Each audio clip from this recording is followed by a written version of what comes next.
All right, what is up, everybody? It's the Lando Show. November is officially behind us. It's in the past. We're not going to talk about that anymore. It's from this point on, onward and upward, moving forward, down the home stretch and into hopefully a deep postseason run, right? We're finally getting some guys back healthy, more on the way. Tonight, Cowboys versus Saints, Thursday Night Football. This is where we get back on track. All right, so looking forward to that. First things first, though, before we get to the 3 keys to victory, if you're joining me from Mike Fisher's channel, first of all, thank you. Appreciate you being here. Also wanted to let y'all know he just actually texted me right before I was about to record this episode and said that he's been locked out of his YouTube channel for whatever reason. We're not exactly sure why.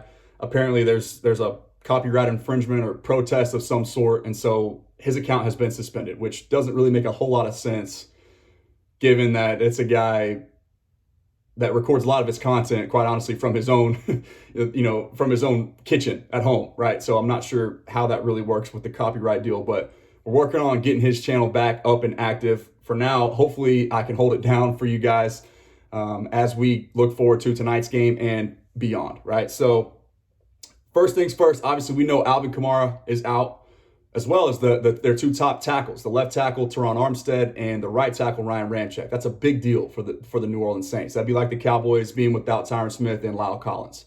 It's similar talent, similar comp.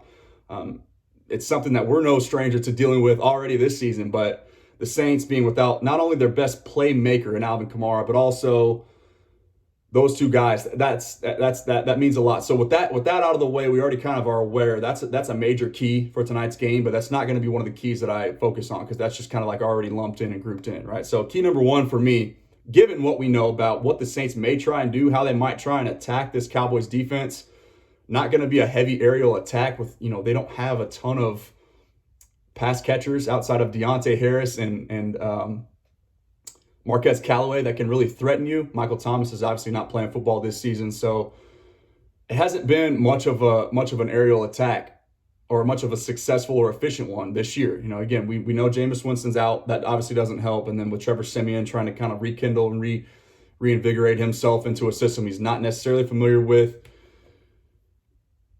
that's we're all kind of well aware of what the Saints are dealing with. So I envision a lot of a run-heavy attack, not only with Taysom Hill, but with Mark Ingram and maybe with Ty Montgomery. I guess that would be their secondary ball carrier tonight outside of Mark Ingram. So don't turn the ball over. Don't play into what the Saints are going to want to try and do. We know they have a great defense, right? So they might try to play the possession game tonight, just try to methodically, march their way down the field and keep the ball away from the Cowboys offense. This is a good Saints defense.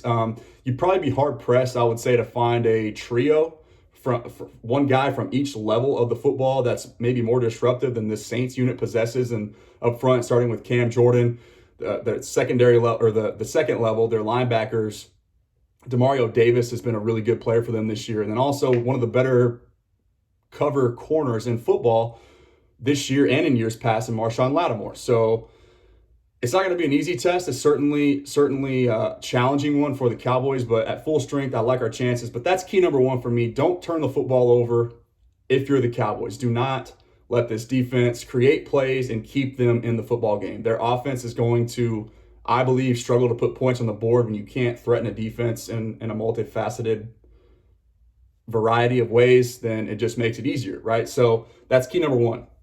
Key number 2, thank goodness we're done playing the AFC West, right? We got the best of the Chargers. That was honestly a kind of a grinder of a game in itself. But the Chiefs, the Broncos, and the Raiders all sort of attacked this Cowboys offense in the same exact way. They crowded the box and played press man coverage and just dared Dak to beat them.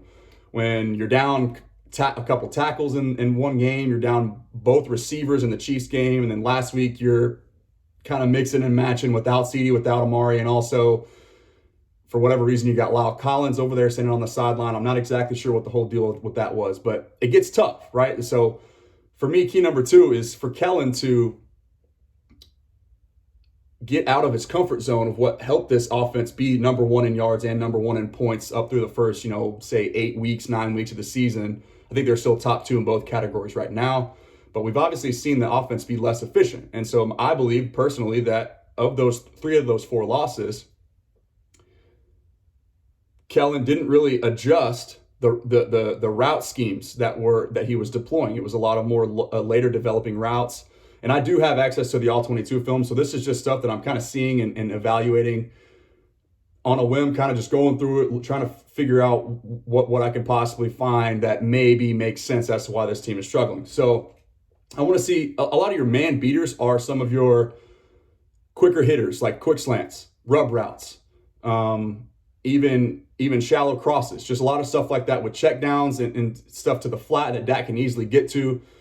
Those aren't always there when he's getting hit early on as well. So don't really want him standing back in the pocket if they're going to play press man. Just allow your receivers to win off the line of scrimmage and get open and then create some sort of yards after catch. That's what I want to see tonight. That's key number 2.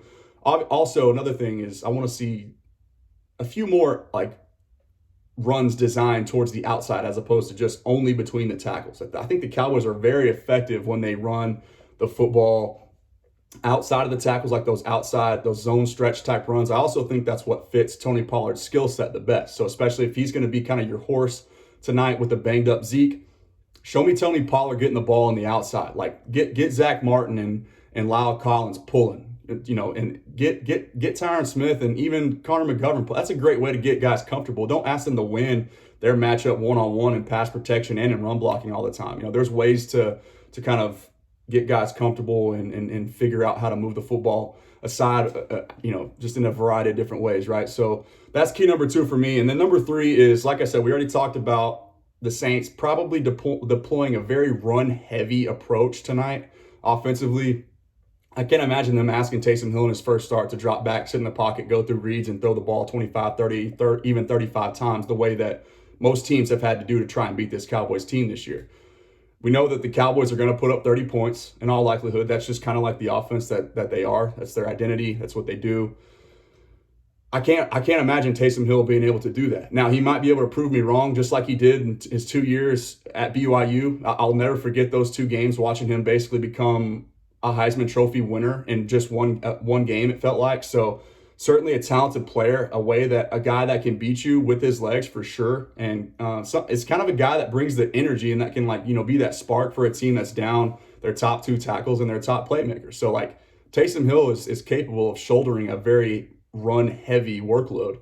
And then so, you add in maybe Mark Ingram back there and Ty Montgomery, not necessarily guys that scare you, but guys that can be effective ball carriers when you've got the run game going with an extra hat, right? You've got the extra blocker if you've got the quarterback carrying the football. So that's the only thing that maybe gives me some sort of concern, but I like Dan Quinn to be able to figure out how to slow that down. And for me, the number 1 key, and it's actually key number 3, and we'll wrap this up, is the Micah Parsons pursuing the Mormon missile and Taysom Hill from the second level. I want to see maybe, or I'm anticipating, not necessarily what I want to do. You obviously don't have to limit Micah Parsons to just being a second level, pursuer of the football, or just being a first level pass rusher. Like he doesn't have to be any one thing, right? It can be creative. Dan Quinn can use them in a variety of ways, but I think we'll see maybe more 50% of Micah lined up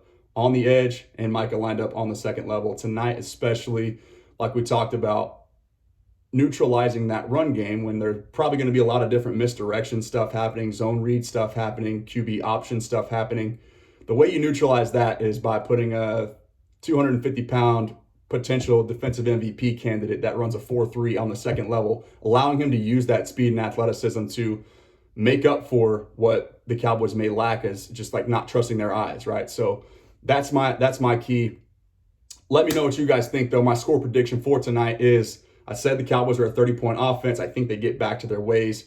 Like I said, with key number 2, Kellen Moore getting back to more, maybe some quicker developing routes, letting Dak hit guys in stride and create things after the catch, right? So I like the Cowboys tonight, 31 over the Saints, 19. 31-19, that's my score prediction. Let me know what you guys think in the comments. I would love to see what your guys' predictions are, and if it's remotely similar to what I have and what I foresee. So thanks again to those of Mike Fisher's channel. If you're over here watching, I appreciate that. If you've enjoyed this content, Also, please consider hitting that subscribe button. I would love to connect with you and hopefully continue building this channel up as we move forward. So thank you guys again for tuning in. Enjoy the game tonight, and we'll talk again soon. Peace.